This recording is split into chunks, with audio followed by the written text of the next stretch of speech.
ॐ नमो भगवते वासुदेवाय।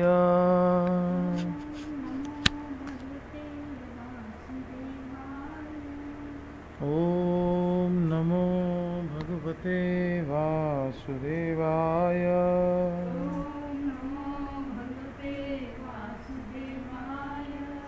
ॐ नमो भगवते वासुदेवाय।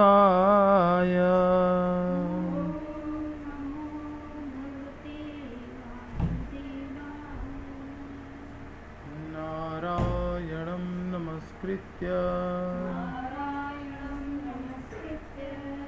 नरं चैव नरोत्तमं देवीं सरस्वतीं व्यासं ततो जयमुदीरयेत्। नष्टप्रायेषु अभद्रेषु नित्यं भागवतसेवया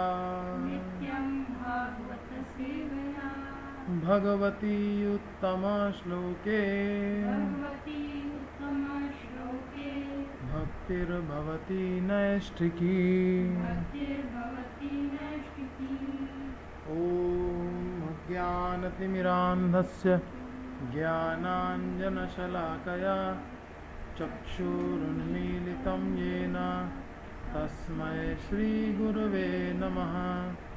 श्रीचैतन्यमनोभीष्टं स्थापितं येन भूतले स्वयं रूपः कदा मह्यं ददाति स्वपदान्तिकम्। वन्देऽहं श्रीगुरो श्रीयुतपदकमलं श्रीगुरून् वैष्णवांश्च श्रीरूपं साग्रजातं सहगणरघुनाथान्वितं तं सजीवं साद्वैतं सावधूतं परिजनसहितं कृष्णचैतन्यदेवं श्रीराधा कृष्णपादान् सहगणललिता श्रीविशाखान्विताश्च। हे कृष्ण करुणा सिंधु दीनबंधु जगत्पते गोपेश गोपिका कांत राधा कांत नमस्तुते। तप्त कांचन गौरांगी राधे वृंदावनेश्वरी वृषभानुसुते देवी प्रणमामि हरिप्रिये। वाञ्छाकल्पतरुभ्यश्च कृपा सिन्धुभ्य एव च पतितानां पावनेभ्यो वैष्णवेभ्यो नमो नमः। श्रीकृष्ण चैतन्य प्रभो नित्यानंद श्री अद्वैत गदाधर श्रीवासादि गौर भक्तवृंद। हरे कृष्णा कृष्णा कृष्णा हरे हरे हरे राम राम राम हरे हरे। हरे कृष्णा कृष्णा कृष्णा हरे हरे हरे राम राम राम हरे हरे। हरे कृष्णा कृष्णा कृष्णा हरे हरे हरे राम राम राम हरे हरे। श्री श्री राधा कुंज बिहारी लाल की जय। श्रील प्रभुपाद की जय। निताय गौर प्रेमानंदे। हरि हरि बोल। श्रीमद् भगवद गीता दूसरा अध्याय सांख्य योग श्लोक संख्या 40 बुद्धि योग। बुद्धि योग की महिमा का वर्णन कर रहे हैं भगवान। नेहाभिक्रमनाशोऽस्ति प्रत्यवायो न विद्यते स्वल्पमप्यस्य धर्मस्य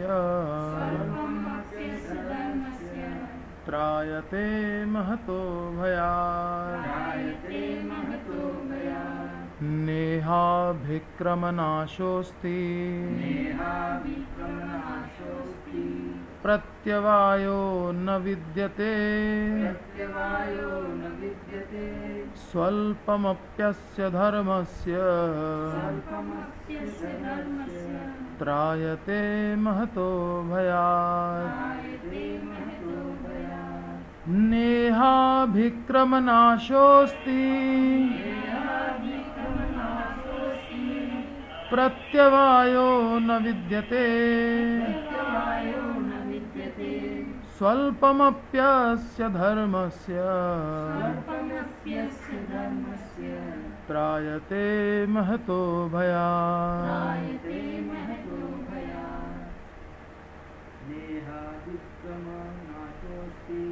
नेहाभिक्रमनाशोऽस्ति प्रत्यवायो न विद्यते स्वल्पमप्यस्य धर्मस्य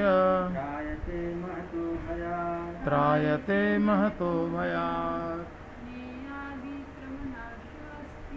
नेहाभिक्रमनाशोऽस्ति प्रत्यवायो न विद्यते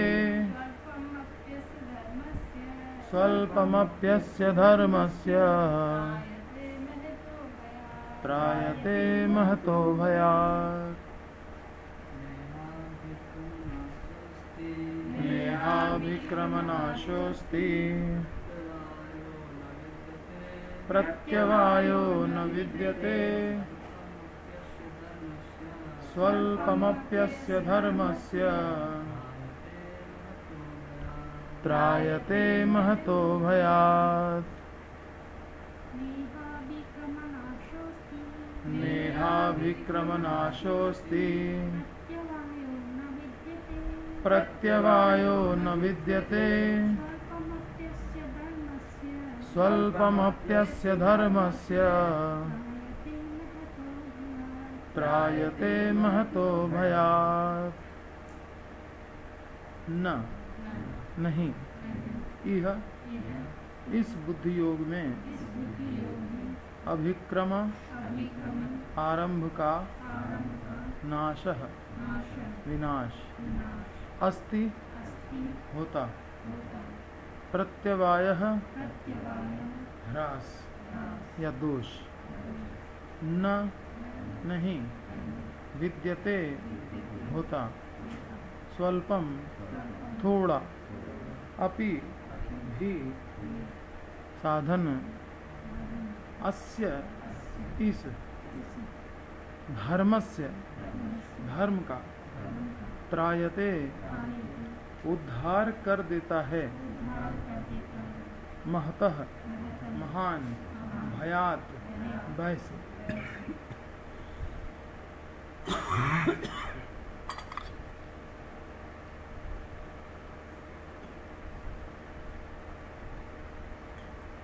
कृष्ण भावना के लिए जो कुछ भी साधन किया जाता है उसका न तो कभी नाश होता है और न ह्रास ही होता है। इस पथ में की गई अल्प प्रगति भी महान भय से रक्षा कर लेती है। कल हम लोगों ने पढ़ा था इसका तात्पर्य, तो तात्पर्य के मुख्य अंश पढ़ देते हैं एक बार। अपनी इंद्रियों को तृप्त करने की इच्छा को त्याग कर कृष्ण भावना भावित कर्म करना अर्थात श्री कृष्ण की प्रसन्नता के लिए कर्म करना सर्वश्रेष्ठ दिव्य क्रिया है।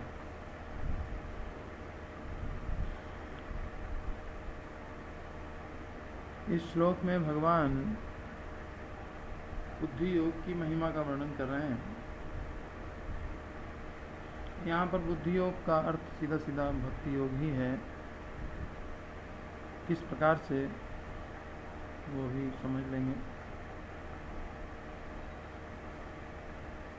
अपूर्ण रह जाने पर भी उसका चिरस्थायी फल होता है।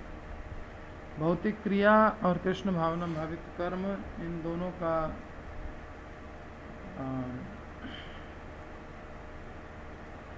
क्या भेद है, उसको प्रभुपाद ने तात्पर्य में प्रकट किया है कि भौतिक क्रिया जब तक पूर्ण न कर ली जाए तब तक सारा श्रम, सारा प्रयास विफल हो जाता है।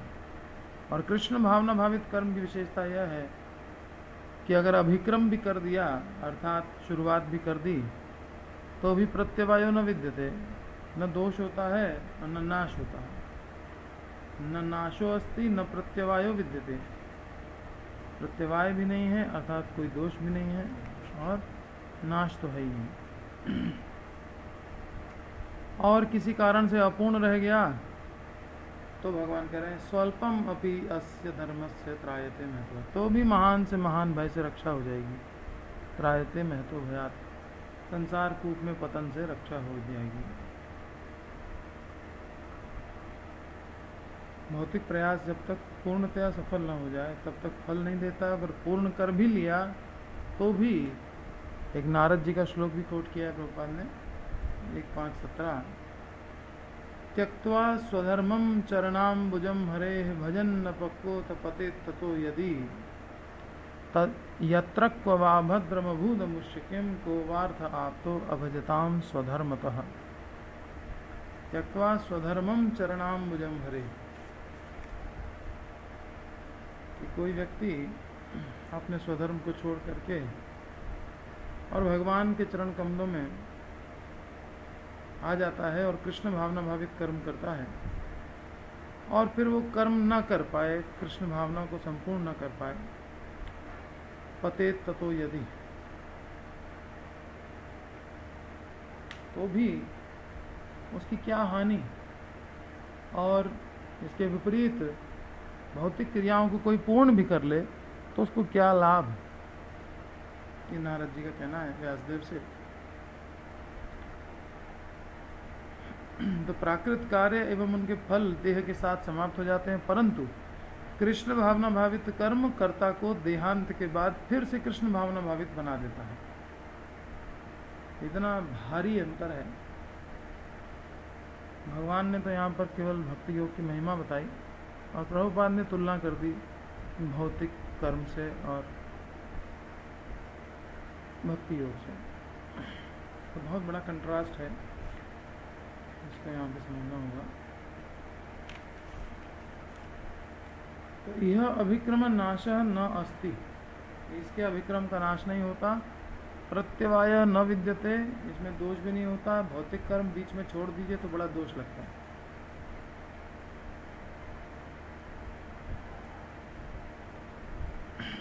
अस्य धर्मस्य स्वल्पम अपि पालना, इस धर्म का थोड़ा भी अगर पालन किया तो महतो भयात् त्रायते, महतो भयात् त्रायते, भव सागर से रक्षा हो जाती है। उदाहरण दिया गया अजामिल का। अजामिल ने कोई बहुत ज़्यादा पालन नहीं किया था, युवावस्था में भक्ति की थी, उसके कारण उसकी रक्षा हो गई। फिर जो दूसरा अवसर उसको प्राप्त हुआ तो उसने उस अवसर का पूरा पूरा लाभ उठाया और अपनी भक्ति संपन्न करके भगवान के धाम चला गया। तो अवसर देते हैं भगवान, यही कहने का तात्पर्य है। स्वल्पम अप्यस्य धर्म से त्रायते महतो भयात्, भगवान कम से कम उसको मनुष्य देह तो प्रदान करते ही हैं। कम से कम इतना तो निश्चित है कि पुनर्जन्म में उसे विद्वान ब्राह्मण अथवा धनाढ्यों के कुल में मनुष्य देह की प्राप्ति होगी, जिससे भगवत प्राप्ति का अवसर फिर सुलभ हो जाएगा। यह कृष्ण भावना भावित कर्म की अनुपम विशेषता है। इस अनुपम विशेषता को हमेशा याद रखना चाहिए और साधारण कर्म के अंतर को समझना चाहिए।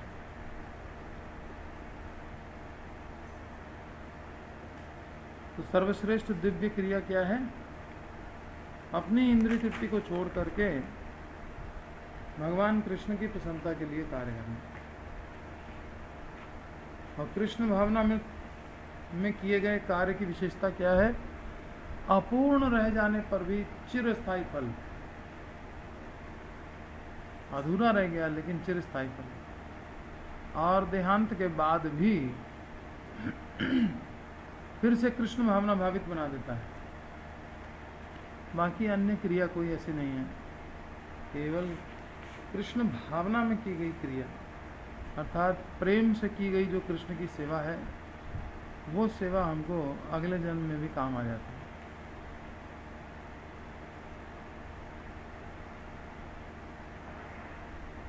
और प्राकृत कर्म का दोष क्या है?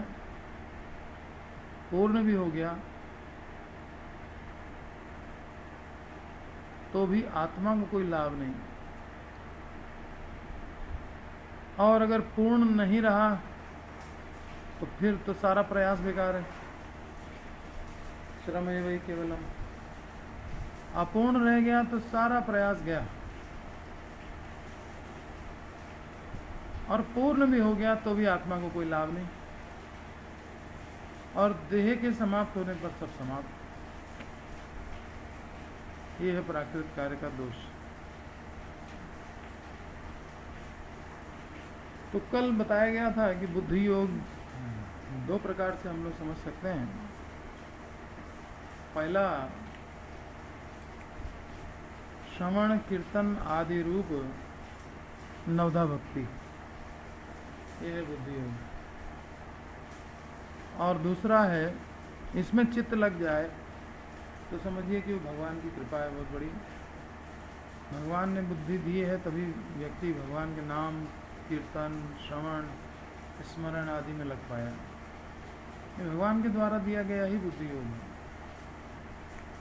कल चर्चा हो रही थी तो एक पॉइंट रह गया। हमने कहा था कि श्रद्धा के कई स्तर हैं। प्रारंभिक स्तर है श्रद्धा का, किसी को अप्रिशिएट करना कि हाँ ये व्यक्ति भगवान के भजन में लगा है, बड़ा अच्छा कर रहा है। भले हम नहीं कर रहे हों, हम कुछ नहीं कर रहे हों, लेकिन अगर हमने अप्रिशिएट किया इसका मतलब हमारे अंदर श्रद्धा है। और श्रद्धा की चरम सीमा है कृष्ण भक्ति कैल सर्वकर्म कृत है, इस स्तर पे आ जाना।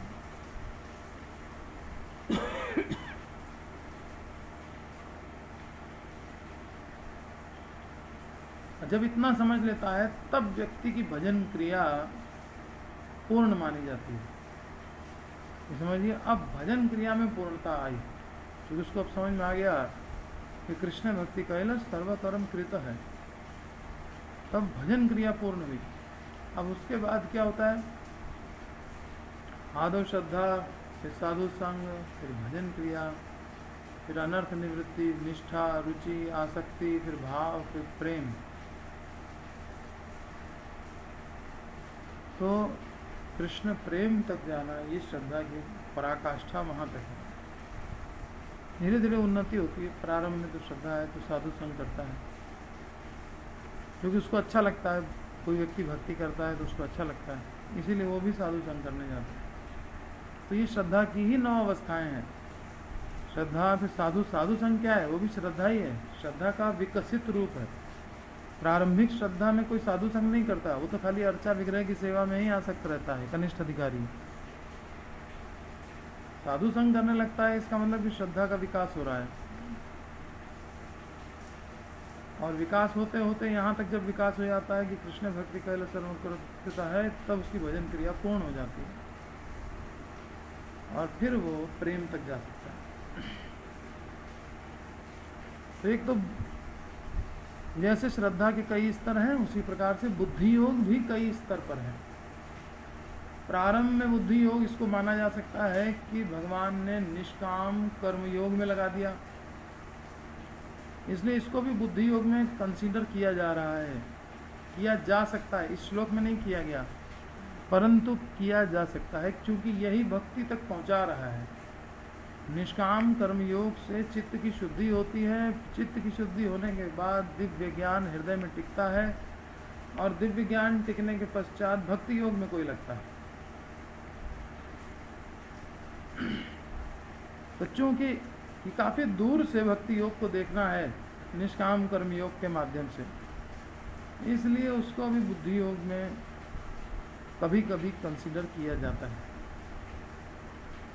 तो बुद्धि योग दो प्रकार से हुआ।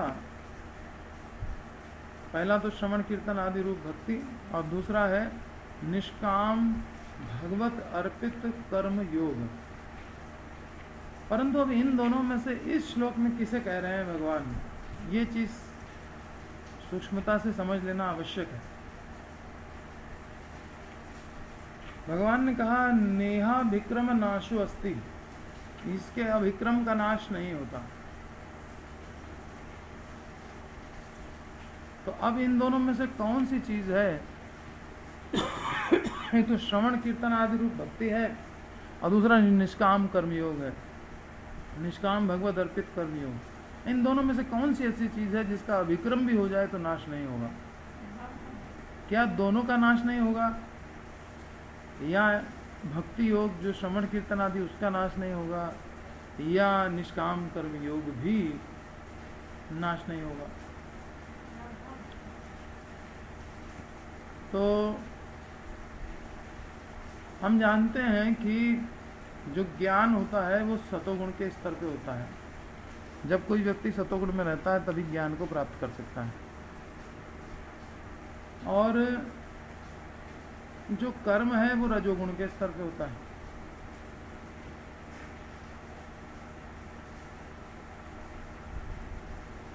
तो ज्ञान जो है जो सतोगुण के स्तर पे होता है, जिसको ब्रह्म ज्ञान कहते हैं। नारद जी ने कहा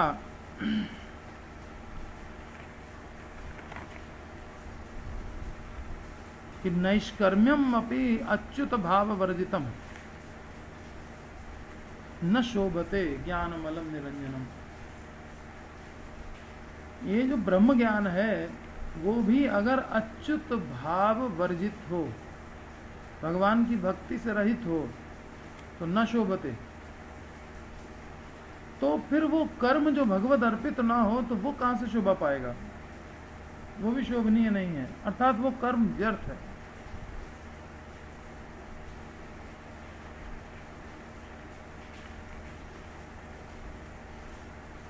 तो जो भगवत अर्पित कर्म नहीं है वो तो व्यर्थ है, वो किसी काम का ही नहीं है। अर्थात सकाम कर्म तो किसी काम का नहीं, व्यर्थ है। तो जो भगवत अर्पित कर्म है उसी को कर्म योग कहते हैं कि कर्म किया और कर्म के फल से भगवान की सेवा की, इसको बोलते हैं कर्म योग। इसको भक्ति योग तो कहते नहीं है, इसको बोलते हैं कर्म योग। तो ये जो कर्म योग है ये सतोगुण के स्तर पे होता है, ये गुणातीत नहीं है। तो जब ये सतोगुण के स्तर पर है, ये भगवान ने कहा है 11वें स्कंद में, मदर्पणम निष्फलम वा सात्विकम निज कर्म तत्। 11, 25, 23 भगवान उद्धव से कह रहे हैं कि मद अर्पणम, जो मेरे अर्पित कर्म है, सात्विकम निज कर्म तत्, वो सात्विक कर्म है। राजस कर्म क्या होता है? फल संकल्पम, जिसमें फल का संकल्प होता है, फल को हम भोग करेंगे, वो राजस कर्म है। और तामस कर्म क्या है? हिंसा प्राय आदि, जिसमें हिंसा होती है, वो कर्म तामस कर्म है। तो भगवान ने कहा कि मद अर्पणम निष्फलम वा सात्विकम निज कर्म तत्, मुझको जो अर्पित कर्म होता है वो सात्विक होता है। भगवान ने खुद कह दिया, अब और आगे किसी प्रमाण की आवश्यकता ही नहीं है। तो भगवत अर्पित निष्काम कर्म योग सात्विक स्तर पे है। अर्थात हम कोई भी कार्य कर रहे हों, उसके फल को भगवान को अर्पण करें, ये गुणातीत अवस्था नहीं है, ये सात्विक स्तर की अवस्था है। ये भक्ति नहीं मानी जाती, ये कर्मयोग माना जाता है। नहीं तो इसको भक्ति योग कहते अगर गुणातीत होता।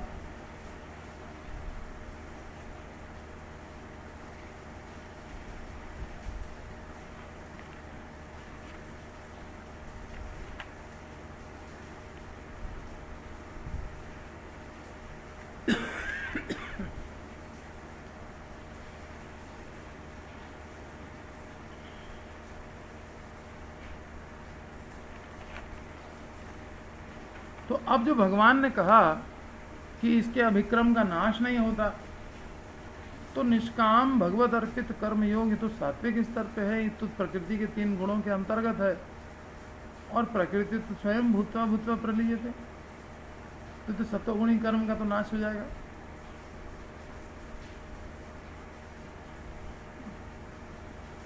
अगर उसका आगे और विकास ना किया गया, ये हमने निष्काम भगवत अर्पित कर्म किया, मेरे चित्त की शुद्धि हुई, और लेकिन हमने ज्ञान प्राप्ति का प्रयास नहीं किया, हम जीवन भर यही करते रहे, निष्काम भगवत अर्पित कर्म, जॉब करते रहे, कमाते रहे, भगवान को देते रहे, तो सात्विक स्तर पर ही रहा।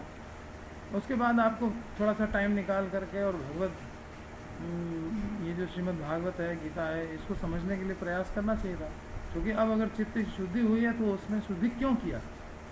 बर्तन हमने खूब मांज लिया, चित्त शुद्धि हो गई, लेकिन बर्तन को यूज ही नहीं किया, उसमें कुछ रखना भी था, काहे के लिए साफ किया? कोई पर्पस था सफाई करने का? साफ किया, कुछ रखा ही नहीं। जैसे मकान कोई बढ़िया बनवा ले, उसमें रहे ही ना तो किस काम का मकान पड़ा हुआ ऐसे? तो उसमें क्या होगा? जब कोई रहेगा ही नहीं तो धीरे धीरे करके फिर से धूल आ जाएगी। तो वही होता है। तो ये जरूरी नहीं है कि एक बार चित्त को साफ कर लिया तो वो साफ बना ही रहेगा। जब तक भक्ति योग तक नहीं पहुंचेंगे तब तक गिरावट की संभावना बनी रहेगी। ठीक है, इसलिए भक्ति योग तक पहुंचना बहुत जरूरी है। और भक्ति योग तक पहुंच गए तो नेहा विक्रम नाशो अस्ति, फिर तो नाश है ही नहीं। थोड़ा शुरू कर दिया तो भी नाश नहीं है, थोड़ा करके खत्म कर दिया तो भी कोई दिक्कत नहीं है। त्यक्त्वा स्वधर्मम चरणाम्बुजम हरे भजन न पते ततो यदि, कोई लॉस ही नहीं है। और भौतिक कर्म पूरा कर लिया तो भी कोई लाभ नहीं है। तो इसका मतलब अब इससे निष्कर्ष निकालिए कि इस श्लोक में किसके बारे में कहा जा रहा है कि इसके अभिक्रम का नाश नहीं होता। बुद्धि योग 2 प्रकार का है, एक तो निष्काम भगवत अर्पित कर्मयोग और दूसरा है श्रवण कीर्तन आदि रूप भक्ति, जो कि गुणातीत अवस्था है।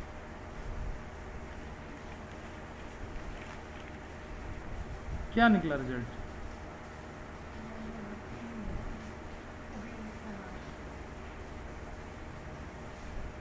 श्लोक संख्या 45 में जो भगवान ने कहा कि त्रैगुण्य विषया वेदा निस्त्रैगुण्यो भवा अर्जुन। अर्जुन से कह रहे हैं, अर्जुन तुम निस्त्रैगुण्य बनो, त्रिगुणातीत हो जाओ। त्रिगुणातीत हो जाओ माने क्या? माने भक्ति करो। ठीक है, भक्ति की ओर संकेत है, क्योंकि निष्काम भगवत अर्पित कर्म योग तक त्रिगुणातीत तो है नहीं ना। कहाँ त्रिगुणातीत है? इसका मतलब कि जो भगवान कह रहे हैं त्रैगुण्य विषया विदा निस्त्रैगुण्य भवार्जुन, निस्त्रैगुण्य तो केवल भक्ति है, श्रवण कीर्तन आदि रूप भक्ति। तो इसका कभी नाश नहीं है।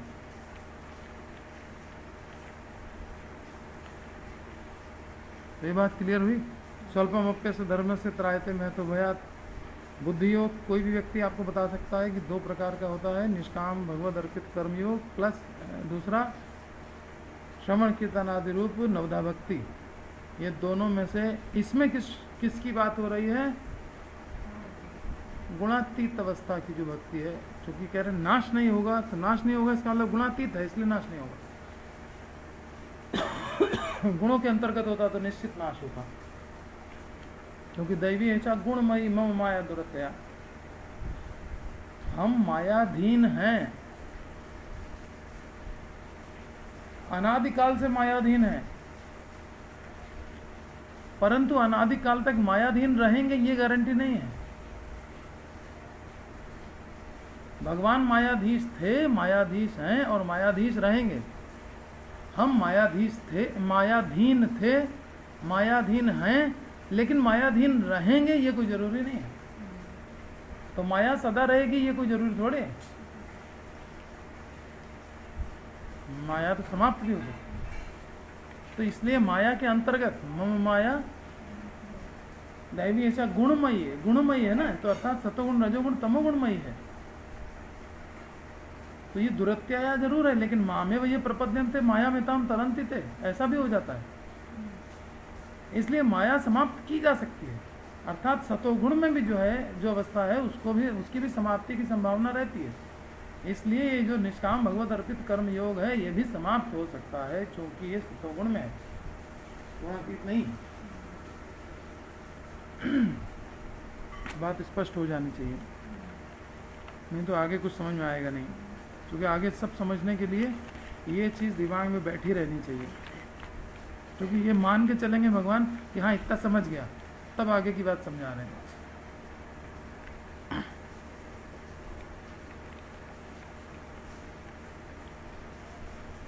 और इसी से मिलता जुलता श्लोक 6ठे अध्याय का 40 नंबर, नेहा विक्रम नाशोस्ति कहा है यहाँ पे कि इसमें की गई अल्प प्रगति भी महान भय से रक्षा कर लेती है। और 6:40 में क्या कह रहे हैं, पार्थ नैवेह नामुत्र विनाशस्तस्य विद्यते, न इह, न तो इस जगत में, न अमुत्र अर्थात परलोक में, विनाशस्तस्य विद्यते। अर्जुन ने प्रश्न किया कि योग भ्रष्ट कोई हो गया, भक्ति करने निकला, यहाँ पे कह रहे हैं नेहा विक्रम नाशोस्ति, वही प्रश्न कर दिया अर्जुन ने कि भक्ति कर रहा था, वो करते करते वो पूर्ण नहीं कर पाया, बीच में छूट गई, तो क्या वो छिन्न भिन्न मेघ की भांति वो ऐसे ही समाप्त हो जाता, उसका अस्तित्व समाप्त हो जाता है भक्ति का? तो भगवान ने कहा नहीं, पार्थ न इह न अमुत्र नाशो विनाशस्तस्य विद्यते, उसका विनाश नहीं होता। न ही कल्याणकृत कश्चित दुर्गतिम तात गच्छति, जो कल्याण के कार्य में लगा है उसकी दुर्गति कभी हो नहीं सकती। और कल्याण के कार्य मतलब किसका कल्याण? शरीर का नहीं, आत्मा। आत्मा का कल्याण तो बिना भक्ति के संभव ही नहीं है। तो जो कल्याण के कार्य में लगा है उसका कभी विनाश नहीं होता, दुर्गति नहीं होती, वो हमेशा सदगति को प्राप्त करेगा। तो भक्ति योग से भ्रष्ट व्यक्ति, भक्ति योग से भ्रष्ट माने छूट गई भक्ति बीच में। भक्ति योग करने के कारण कोई भ्रष्ट नहीं हो जाता है, लेकिन भक्ति योग से भ्रष्ट व्यक्ति का मतलब है योग भ्रष्ट, जिसको कहा अर्जुन ने। तो भक्ति योग करते करते मान उसकी डेथ ही हो गई, लेकिन अभी शुद्ध भक्ति को प्राप्त नहीं किया, उस अवस्था। तो भक्ति योग से भ्रष्ट व्यक्ति का इस लोक में और परलोक में कहीं भी विनाश नहीं होता और उसकी कहीं दुर्गति नहीं होती। और इसी के कंट्रास्ट में दूसरी ओर देखा जाए तो भगवत अर्पित निष्काम कर्मयोग में निष्काम कर्मों को भगवान को अर्पित किए जाने पर भी उसे कर्मयोग ही कहते हैं, भक्ति योग तो कहते नहीं है। उसके द्वारा पहले चित्त की शुद्धि होती है और अंत में भक्ति योग की प्राप्ति होती है, और बीच में ज्ञान और ध्यान आ जाता है। अतः यह कर्म योग, निष्काम कर्म योग, ये भक्ति योग की भांति निर्गुण नहीं है, बल्कि उसे सात्विक कर्म कहते हैं।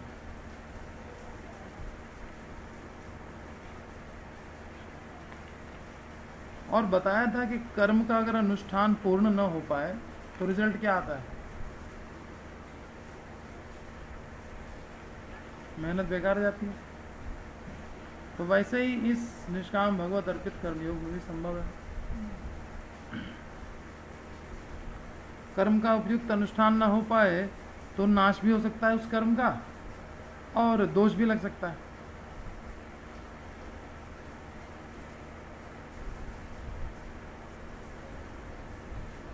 मदर्पणम निष्फलम व सात्विकम निज कर्म तत् राजसम फल संकल्पम हिंसा प्रायादि तामसम।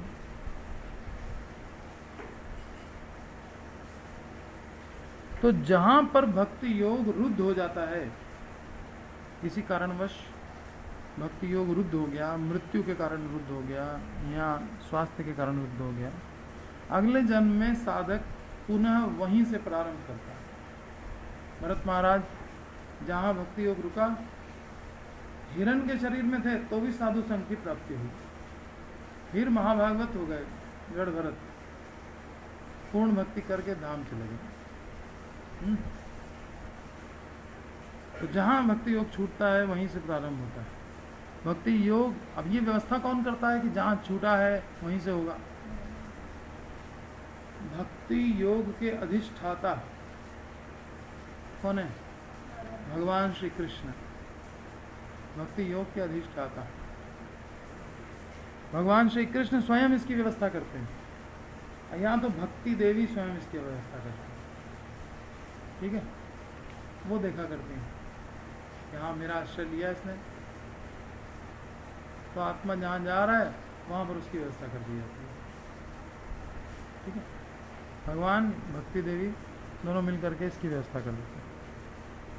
अब एक विशेष बात है, ध्यानपूर्वक सुनिए। श्रद्धालु होते हुए भी, कोई व्यक्ति श्रद्धालु है तो क्या जरूरी है कि वो सर्वज्ञ भी हो? ये आवश्यक है। श्रद्धा है, सर्वज्ञता नहीं है, अनभिज्ञ है, भगवान की भक्ति कर रहा है। श्रद्धा तो है, कृष्ण को देखता है तो आनंदित हो जाता है, अब कृष्ण की सेवा कर रहा है, उसको पूजन की विधि नहीं मालूम है। श्रद्धालु है लेकिन अनभिज्ञता भी है। श्रद्धालु होते हुए भी अनभिज्ञता के कारण कुछ त्रुटियां होने पर भी भक्ति योग की हानि नहीं होती। लेकिन अगर कर्मयोग करने बैठा है, सोचेगा कि हम इंजीनियर डॉक्टर बन जाएं, फिर खूब धन आएगा, उससे भगवान की सेवा करेंगे, और अगर वो त्रुटियां कर बैठे अपने एग्जाम में, तो फिर तो वो डॉक्टर नहीं बन पाएगा ना, और फिर उसको फल भी नहीं प्राप्त होगा, फिर वो सेवा भी नहीं कर पाएगा, तो फिर तो उसका रह जाएगा। लेकिन भक्ति योग ऐसी है जिसमें अगर श्रद्धा है और त्रुटियां हो गई, उस पर भी भक्ति योग की हानि नहीं होती, सेफ है बिल्कुल। और जितना कर लिया उसका लॉस नहीं होता, और शुरू भी कर लिया तो भी अच्छा है, न नाश है न दोष है, और थोड़ा भी करने से महान भय से रक्षा है। न नाश है न दोष है, और थोड़ा भी करने से महान भय से रक्षा है। और उसमें इवन भगवत अर्पित निष्काम कर्म योग तक में नाश भी है। थोड़ा करके छोड़ दिया तो किसी काम का नहीं है, ठीक है। और हुआ भी तो अंत में सत्वगुण है, ऐसा है। उसमें आगे अन्य प्रोग्रेस करनी पड़ेगी, लेकिन भक्ति योग तो अपने आप में पूर्ण है। तो श्रद्धालु होते हुए भी अनभिज्ञता के कारण कुछ त्रुटियां होने पर भी भक्ति योग की हानि नहीं होती, और न ही साधक को इसका पाप लगता है कि क्यों त्रुटि की। भगवान जानते हैं अनभिज्ञ है पर मुझसे प्रेम करता है। किंतु गुरु, वैष्णव एवं तदीय वस्तुओं के प्रति अपराध होने पर, अब ध्यान से सुनो, अब निद्रा आई तो फिर जीवन भर अपराध चलेगा। किंतु क्या बताया अभी तक? श्रद्धावान है और उससे कुछ त्रुटियां भी हो रही हैं तो भक्ति में कोई हानि नहीं हो रही है, परंतु गुरु, वैष्णव एवं तदीय वस्तुओं के प्रति अपराध होने पर भक्ति योग नष्ट हो सकता है। नेहा विक्रम नाशो अस्ति कह दिया है भगवान ने, लेकिन फिर भी रूप गोस्वामी क्या बता रहे हैं? चैतन्य महाप्रभु ने रूप गोस्वामी को क्या बताया? किंतु यदि अपराध उठे हाथी माता, उपाड़े व छिंडे तार सूखी जाए पाता। अगर वैष्णव अपराध आ गया, यदि वैष्णव अपराध उठे हाथी माता, तो पागल हाथी है वो, अगर घुस आया तो फिर तो भक्ति लता उखड़ जाएगी। तो इसमें लिख लो साफ साफ कि गुरु, वैष्णव और तदीय वस्तुओं के प्रति अगर अपराध हुआ, तदीय वस्तुएं बहुत सारी हैं, भगवत गीता है, व्यासासन है, मृदंग है, और वो आरती की प्लेट है, मंदिर है, किचन है, जो भी कुछ है सब तदीय है, भगवान की सेवा किससे संबंधित है। उनके प्रति अगर अपराध किया तो भक्ति योग नष्ट हो सकता है। क्योंकि भगवान से भी बड़ी पूजा है। शिव जी ने पार्वती से कहा, आराधना नाम सर्वेशाम विष्णु आराधनम परम तस्मात् परतरम देवी तदीया नाम समर्चनम। विष्णु से भी इम्पोर्टेंट है तदीय सेवा, और तदीय के प्रति अगर अपराध कर दिया तो फिर भक्ति गई। ये एक रिस्क है बस, बाकी भक्ति में और कोई रिस्क नहीं है। बाकी भक्ति एकदम सेफ है, न दोष लगेगा, न नाश होगा, महान भय से रक्षा हो जाएगी, चाहे तिल भर भी किसी ने कर लिया। मरते समय बेटे को ही बुला लिया, नारायण, सब रक्षा हो गई। ठीक है, ये कितना कितना अल्प है, ये बहुत अल्प है। इससे ज्यादा अल्प और क्या हो सकता है? कोई भावना तक नहीं हृदय में, नाम खाली जिह्वा पे आ गया। तो रक्षा तो इतनी बड़ी हो सकती है, लेकिन वैष्णव अपराध, जैसे और जगाई मधाई ने कितने सारे पाप किए थे, लेकिन उन्होंने वैष्णव अपराध नहीं किया था।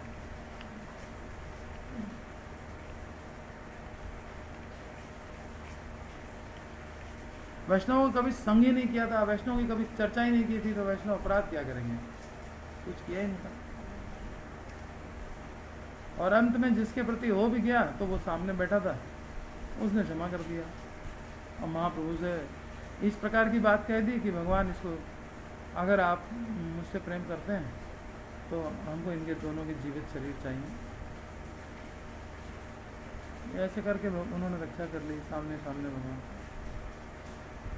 तो सबके साथ वो परिस्थिति तो नहीं आ पाती ना, इसलिए नेहा विक्रम नाशो अस्ति प्रत्यवाय न विद्यते, ये भक्ति की महिमा है। और सिर्फ ये श्रवण कीर्तन आदि रूप जो भक्ति है, नवधा भक्ति, उसी की महिमा वर्णन है। निष्काम कर्म योग की महिमा नहीं है ये बात स्पष्ट रखनी चाहिए। हालांकि दोनों को बुद्धि योग कहा जाता है, परंतु यहाँ पे उसकी महिमा नहीं है, क्योंकि वो सत्वगुण पे है, उसका नाश संभव है। ठीक है, अब ये पूर्ण हो गया, कल फिर अगला श्लोक करेंगे। हरे कृष्ण। कोई प्रश्न?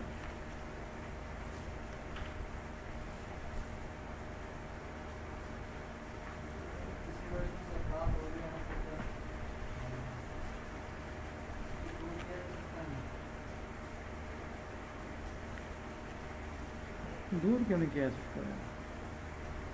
वो तो उस व्यक्ति पर निर्भर करता है कि वो कैसे दूर करता है।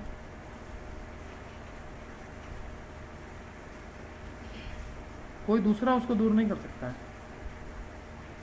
व्यक्ति को स्वयं दूर करना पड़ेगा।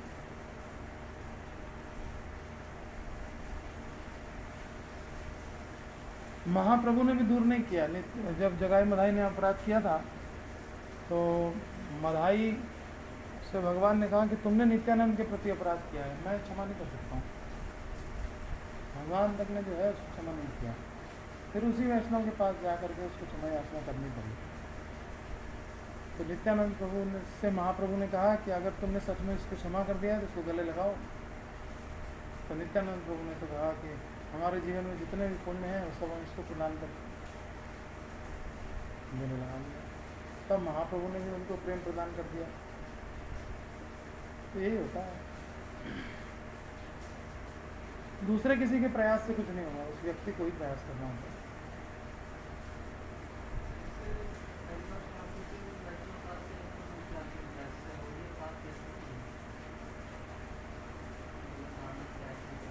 हाँ,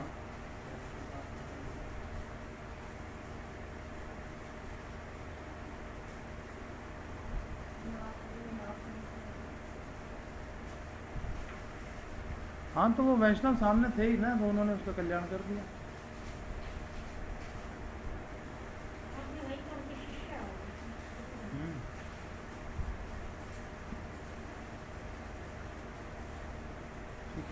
हरे कृष्ण। श्रीमद् भगवद गीता यथारूप की जय। श्रीला प्रभुपाद की जय।